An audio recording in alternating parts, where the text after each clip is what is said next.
Salam saudara yang dikasih Tuhan.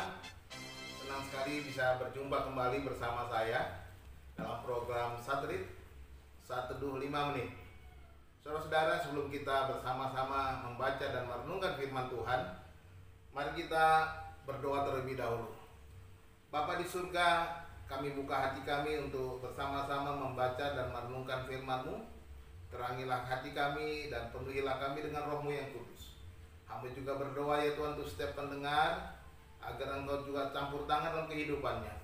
Mereka yang sakit dikuatkan, yang lemah juga dikuatkan, dan kesembuhan yang dari Tuhan Engkau nyatakan dalam kehidupan masing-masing pendengar ya Tuhan. Terima kasih Bapa di surga. Mari Tuhan Engkau berbicara kepada kami, kami siap mendengar. Di dalam nama Tuhan Yesus Kristus kami berdoa. Haleluya. Amin. Saudara-saudara, kita masih memasuki Satrit yang ke-7, bagian yang ke-8 dengan judul Yusuf, Iman dan Rencana Allah. Firman Tuhan dari kitab Ibrani pasal yang ke-11 ayat 22 demikian bunyinya. Karena iman, maka Yusuf menjelang matinya memberitakan tentang keluarnya orang-orang Israel dan memberi pesan tentang tulang belulangnya.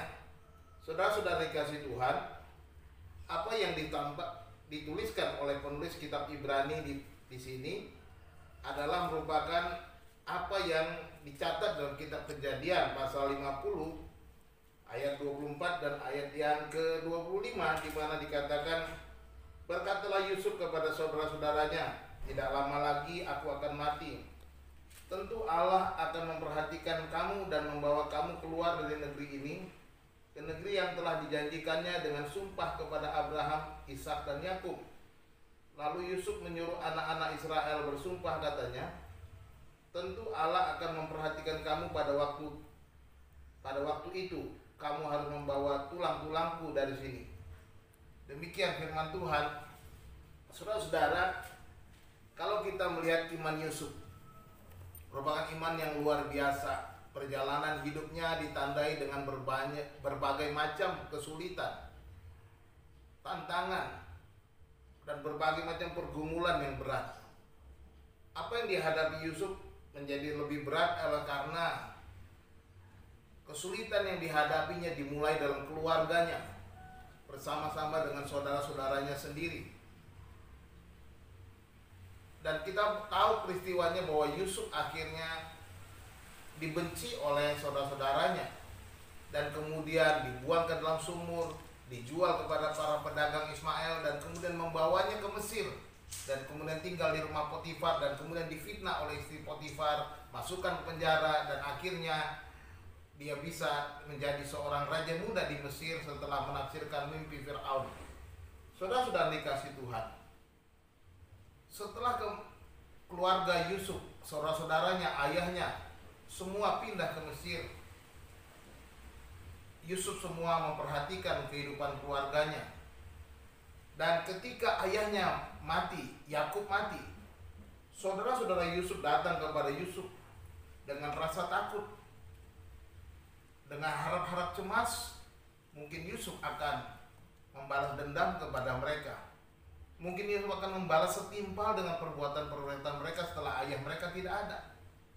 Tetapi Yusuf menghibur saudara-saudaranya, dan dia berkata di dalam ayat yang ke-20 dan 21, memang kamu telah mereka-rekakan yang jahat terhadap aku, tetapi Allah telah mereka-rekakannya untuk kebaikan, dengan maksud melakukan seperti yang terjadi sekarang ini, yakni memelihara hidup suatu bangsa yang besar. Jadi janganlah takut, aku akan menanggung makanmu dan makan anak-anakmu juga. Demikianlah ia menghibur mereka dan menenangkan hati mereka dengan perkataannya. Saudara-saudara dikasih Tuhan, kita melihat bagaimana Yusuf justru mengampuni saudaranya dan berkata, kamu memang merencanakan yang jahat, tetapi Allah telah merencanakannya untuk kebaikan, dengan maksud menjaga suatu bangsa yang besar, memelihara umatnya Israel dari segala bencana yang dihadapinya pada waktu mereka tinggal di tanah perjanjian. Dan ketika matinya, Yusuf berkata kepada saudara-saudaranya, kamu akan kembali ke tanah perjanjian yang dijanjikan Allah kepada Ishak dan Yakub. Dan saudara-saudara dikasih Tuhan, Yusuf berkata, kamu harus membawa tulang belulangku ketika kamu pulang kembali ke tanah perjanjian. Di sini kita melihat bahwa iman Yusuf percaya bahwa apa yang dialami adalah bagian daripada rencana Allah. Iman Yusuf dinyatakan dengan rencana Allah yang besar, rencana Allah yang luar biasa melewati masa-masa sulit di dalam kehidupan Yusuf.